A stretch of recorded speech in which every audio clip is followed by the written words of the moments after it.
Siddhartha by Hermann Hesse.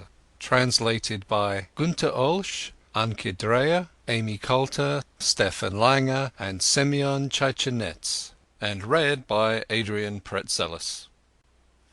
Chapter 6. With the Childlike People. Siddhartha went to Kamaswami the merchant. He was directed into a rich house. Servants led him between precious carpets into a chamber, where he awaited the master of the house. Kamaswami entered, a swiftly, smoothly moving man with very grey hair, with very intelligent, cautious eyes, with a greedy mouth. Politely, the host and the guest greeted one another. "I have been told," the merchant began, "that you are a Brahmin, a learned man, but that you seek to be in the service of a merchant. Might you have become destitute, Brahmin, so that you seek to serve?" "No," said Siddhartha, "I have not become destitute, and have never been destitute.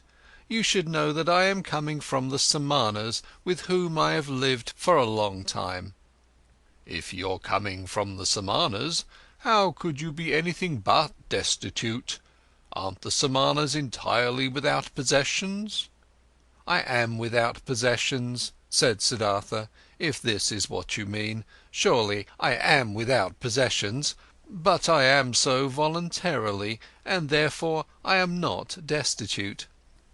"But what are you planning to live of, being without possessions?" "I haven't thought of this yet, sir.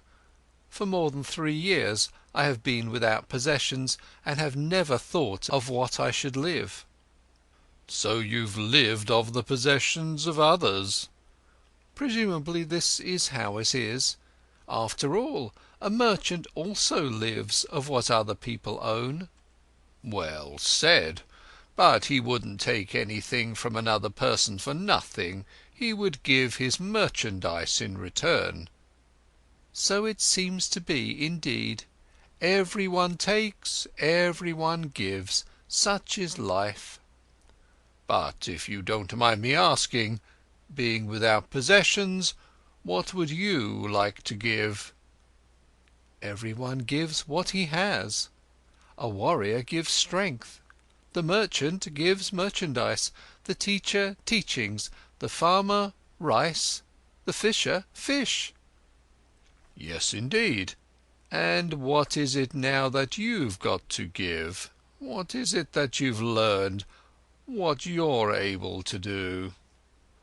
"I can think, I can wait, I can fast." "That's everything?" "I believe that's everything."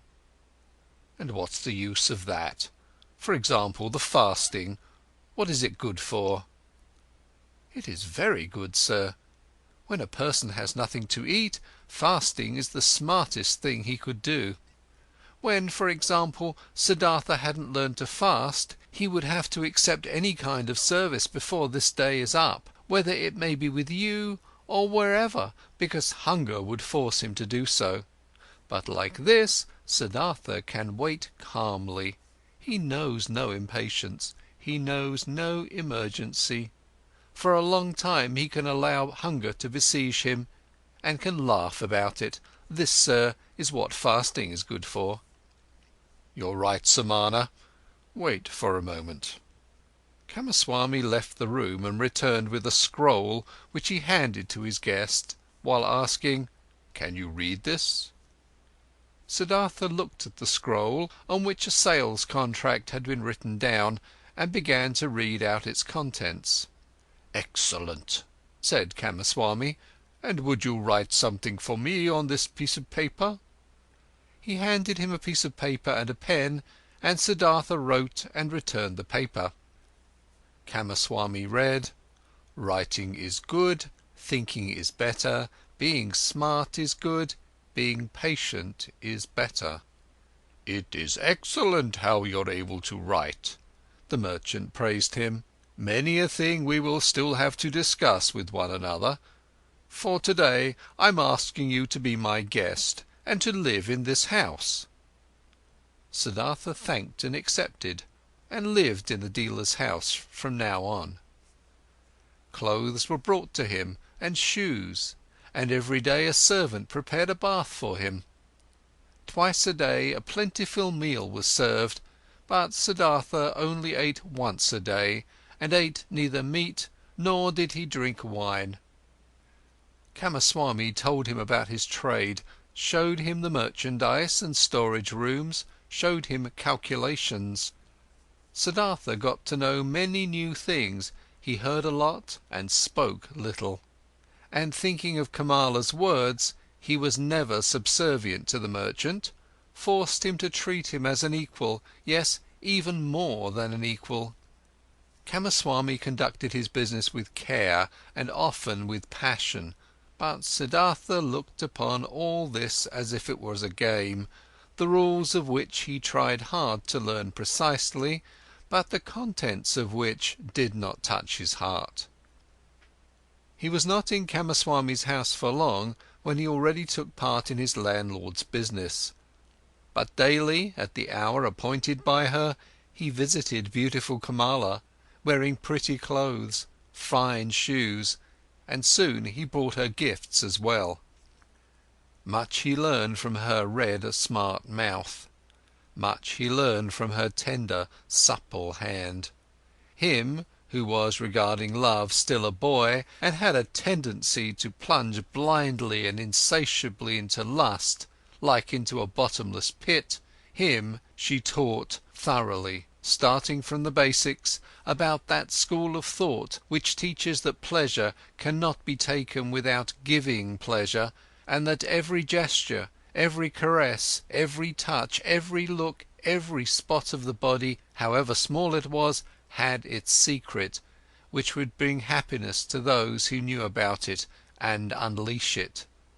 She taught him that lovers must not part from one another after celebrating love, without one admiring the other, without being just as defeated as they have been victorious, so that with none of them should start feeling fed up or bored, or get that evil feeling of having abused or having been abused. Wonderful hours he spent with the beautiful and smart artist, became her student, her lover, her friend. Here with Kamala was the worth and purpose of his present life, knit with the business of Kamaswami. The merchant passed to duties of writing important letters and contracts on to him, and got into the habit of discussing all important affairs with him. He soon saw that Siddhartha knew little about rice and wool, shipping and trade, but that he acted in a fortunate manner, and that Siddhartha surpassed him, the merchant, in calmness and equanimity, and in the art of listening and deeply understanding previously unknown people. "This Brahman," he said to a friend, "is no proper merchant, and will never be one. There is never any passion in his soul when he conducts our business, but he has that mysterious quality of those people to whom success comes all by itself. Whether this may be a good star of his birth, magic, or something he has learned among Samanas. He always seems to be merely playing with our business affairs. They never fully become a part of him, they never rule over him, he is never afraid of failure, he is never upset by a loss." The friend advised the merchant, "Give him from the business he conducts for you 1/3 of the profits, but let him also be liable for the same amount of the losses, when there is a loss. Then he'll become more zealous." Kamaswami followed the advice, but Siddhartha cared little about this. When he made a profit, he accepted it with equanimity. When he made losses, he laughed and said, "Well, look at this, so this one turned out badly." It seemed indeed as if he did not care about the business. At one time he travelled to a village to buy a large harvest of rice there, but when he got there, the rice had already been sold to another merchant. Nevertheless, Siddhartha stayed for several days in that village, treated the farmers for a drink, gave copper coins to their children, joined in the celebration of a wedding, and returned extremely satisfied from his trip. Kamaswami held against him that he had not turned back right away, that he had wasted time and money. Siddhartha answered, "Stop scolding, dear friend. Nothing was ever achieved by scolding. If a loss has occurred, let me bear that loss. I am very satisfied with this trip. I have gotten to know many kinds of people. A Brahmin has become my friend. Children have sat on my knees. Farmers have shown me their fields. Nobody knew that I was a merchant." "That's all very nice," exclaimed Kamaswami indignantly, "but in fact you are a merchant after all, one ought to think. Or might you have only travelled for your amusement?" "Surely," Siddhartha laughed, "surely I have travelled for my amusement. For what else? I have gotten to know people and places. I have received kindness and trust. I have found friendship.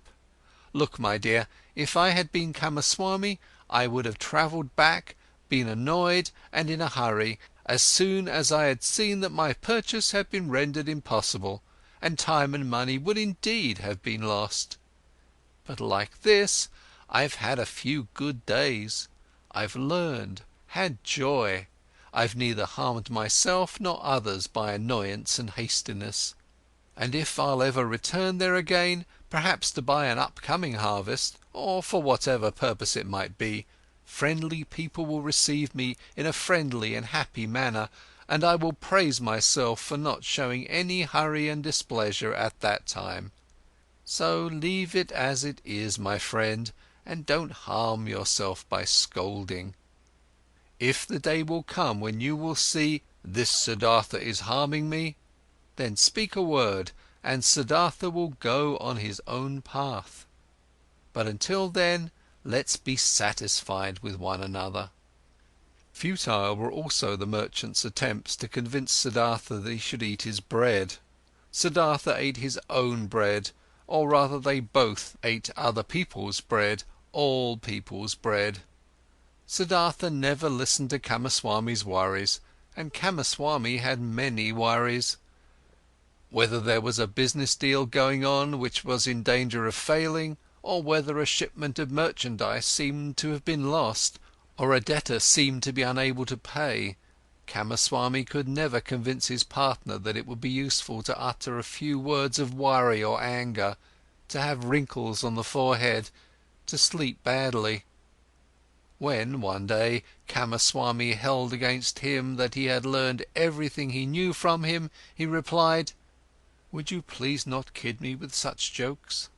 What I've learned from you is how much a basket of fish costs, and how much interests can be charged on loaned money. These are your areas of expertise. I haven't learned to think from you, my dear Kamaswami. You ought to be the one seeking to learn from me." Indeed, his soul was not with the trade. The business was good enough to provide him with the money for Kamala, and it earned him much more than he needed.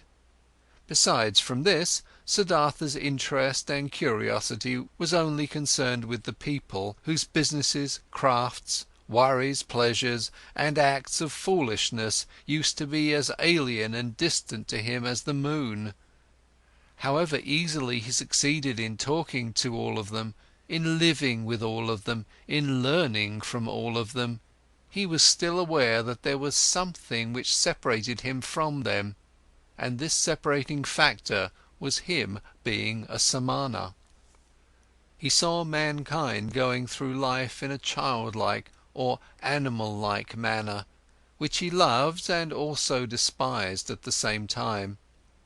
He saw them toiling, saw them suffering and becoming grey for the sake of things which seemed to him entirely unworthy of this price, for money, for little pleasures, for being slightly honoured. He saw them scolding and insulting each other, he saw them complaining about a pain at which a Samana would only smile, and suffering because of deprivations which a Samana would not feel. He was open to everything these people brought his way. Welcome was the merchant who offered him linen for sale. Welcome was the debtor who sought another loan. Welcome was the beggar who told him for 1 hour the story of his poverty, and who was not half as poor as any given Samana. He did not treat the rich foreign merchant any different than the servant who shaved him, and the street vendor whom he let cheat him out of some small change when buying bananas. When Kamaswami came to him to complain about his worries or to reproach him concerning his business, he listened curiously and happily, was puzzled by him, tried to understand him, consented that he was a little bit right, only as much as he considered indispensable, and turned away from him towards the next person who would ask for him. And there were many who came to him, many to do business with him, many to cheat him, many to draw some secret out of him, many to appeal to his sympathy, many to get his advice. He gave advice, he pitied, he made gifts, he let them cheat him a bit, and this entire game and the passion with which all people played this game occupied his thoughts just as much as the gods and Brahmins used to occupy them. At times he felt, deep in his chest, a dying, quiet voice which admonished him quietly, lamented quietly. He hardly perceived it. And then, for an hour, he became aware of the strange life he was leading, of him doing lots of things which were only a game, of though being happy and feeling joy at times, real life still passing him by and not touching him. As a ball player plays with his balls, he played with his business deals, with the people around him, watched them, found amusement in them.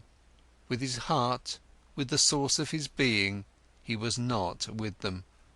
The source ran somewhere, far away from him, ran and ran invisibly, had nothing to do with his life any more. And at several times he suddenly became scared on account of such thoughts, and wished that he would also be gifted with the ability to participate in all of this childlike, naive occupations of the daytime with passion and with his heart, really to live, really to act, really to enjoy and to live, instead of just standing by as a spectator. But again and again he came back to beautiful Kamala, learned the art of love, practiced the cult of lust, in which more than anything else giving and taking becomes one, chatted with her, learned from her, gave her advice, received advice. She understood him better than Govinda used to understand him. She was more similar to him. Once he said to her, "You are like me, you are different from most people, you are Kamala, nothing else, and inside you there is a peace and refuge to which you can go at every hour of the day and be at home at yourself, as I can also do. Few people have this, and yet all could have it." "Not all people are smart," said Kamala. "No," said Siddhartha, "that's not the reason why. Kamaswami is just as smart as I, and still has no refuge in himself. Others have it who are small children with respect to their mind. Most people, Kamala, are like a falling leaf, which is blown and is turning around through the air and wavers and tumbles to the ground. But others, a few, are like stars. They go on a fixed course, no wind reaches them, in themselves they have their law and their course. Among all the learned men and Samanas, of which I knew many, there was one of this kind, a perfected one. I'll never be able to forget him. It is that Gautama, the exalted one, who is spreading that teachings. Thousands of followers are listening to his teachings every day, follow his instructions every hour. But they are all falling leaves. Not in themselves they have teachings and a law." Kamala looked at him with a smile. "Again you're talking about him," she said. "Again you're having a Samana's thoughts." Siddhartha said nothing, and they played the game of love, one of the 30 or 40 different games Kamala knew. Her body was flexible like that of a jaguar and like the bow of a hunter. He, who had learned from her how to make love, was knowledgeable of many forms of lust, many secrets. For a long time she played with Siddhartha, enticed him, rejected him, forced him, embraced him, enjoyed his masterful skills, until he was defeated and rested exhausted by her side. The courtesan bent over him, took a long look at his face, at his eyes which had grown tired. "You are the best lover," she said thoughtfully, "I ever saw. You're stronger than others, more supple, more willing. You've learned my art well, Siddhartha. At some time, when I'll be older, I'll want to bear your child. And yet, my dear, you've remained a Samana. And yet you do not love me, you love nobody. Isn't it so?" "It might very well be so," Siddhartha said tiredly. "I am like you. You also do not love. How else could you practice love as a craft? Perhaps people of our kind can't love. The childlike people can. That's their secret." End of chapter 6.